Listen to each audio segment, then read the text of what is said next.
Hello and welcome to This One Thing, a daily devotion brought to you from First Presbyterian Church of Fort Lauderdale, where we pull one thing from a piece of scripture and dive deeper into it. My name is Chandler Gelb and I am the Director of Youth and College Ministries here. One of the best parts of my job is the fact that I get to lead students on a mission trip each summer. And the last time we went on a mission trip was the summer of 2019, and we took a group of high school students to Pittsburgh, Pennsylvania, where we worked at the Fred Rogers Institute, which is a part of the Pittsburgh Theological Seminary there.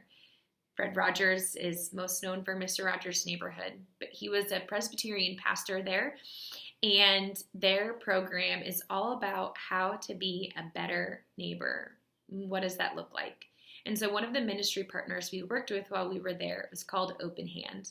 And Open Hand operates pretty similarly to Habitat for Humanity. Instead of building a house, they actually go in and repair old dilapidated houses there in certain neighborhoods. And so we had the opportunity to work on a house for a week. And so we had a group of high school students who were working there. And so on one of the days, I was with a group of high school students, and truly our only job was to get old nails out of wood, which seems like it might not be that hard, but once those nails are rusted and the wood is warped, it is far from an easy task. And so we're out there trying to, bear with me, at the time we thought it would be a good idea to try and hammer the nails out from the other side. And we were not having great luck with that at the time. It was the idea that one of the kids came up with, and so we decided to go with it. And so we were exhausted. It was very, very hot, and we weren't getting very far in this project. And the general contractor came up and said, hey, why don't you actually do it this way and leverage y'all's weight against it and be able to pull it out? And we kind of looked at him because we were like, okay, sure, great. Well, fine. You know more than us. We will trust that, and we will do what you say. And so, sure enough, we gave it a shot, and it worked. We were able to get the nails out. Still took a whole bunch of effort, but it worked. And so we were able to complete our project. And that's kind of the tone and tenor of this story that we're looking at here in Luke chapter 5. Jesus is calling his first disciples. He has shown up there. He's on the shore. He has Simon Peter take him out on the boat just off the shore and is preaching to the crowd. When he finishes, he tells Simon Peter to cast his nets on the other side out deep. And Simon Peter's response is one of my favorites. I think it's really just a taste of what Peter was going to say throughout his time with Jesus. And I don't know about y'all, but I really love Peter. He makes me feel better because Jesus loved him very much. And Peter still said some of the dumbest things and was always a little bit difficult. And yet Jesus still used him.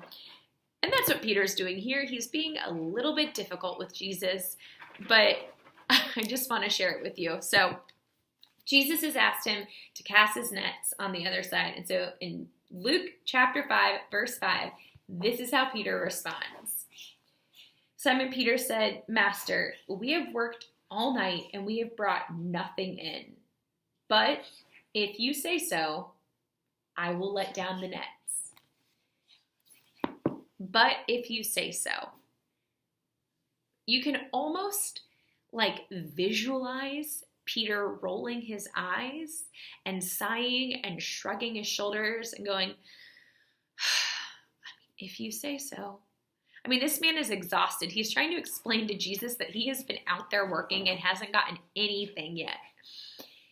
But he listens and he does what's asked of him. And the next thing that happens is the boat is so full of fish that the nets start to break, the boat starts to sink, and Peter falls on his face and tells Jesus that he is not worthy. And I just keep coming back to Peter saying, but if you say so. Nick has preached a sermon on this before, and I have it written in my Bible next to it, and that part highlighted and circled. But if you say so. For this one thing, I think we need to remember that God doesn't need our enthusiasm. He needs our willingness. Peter was not excited to do that, but he did it, and look at the fruit that came from that. God doesn't need us to be excited, overjoyed, thrilled to do the things that he has asked us to do. He needs us to be willing to do them. And so for this one thing, please remember, God does not need your enthusiasm. He needs your willingness. I hope that you have a wonderful Monday, a great week. I hope to see you in church on Sunday.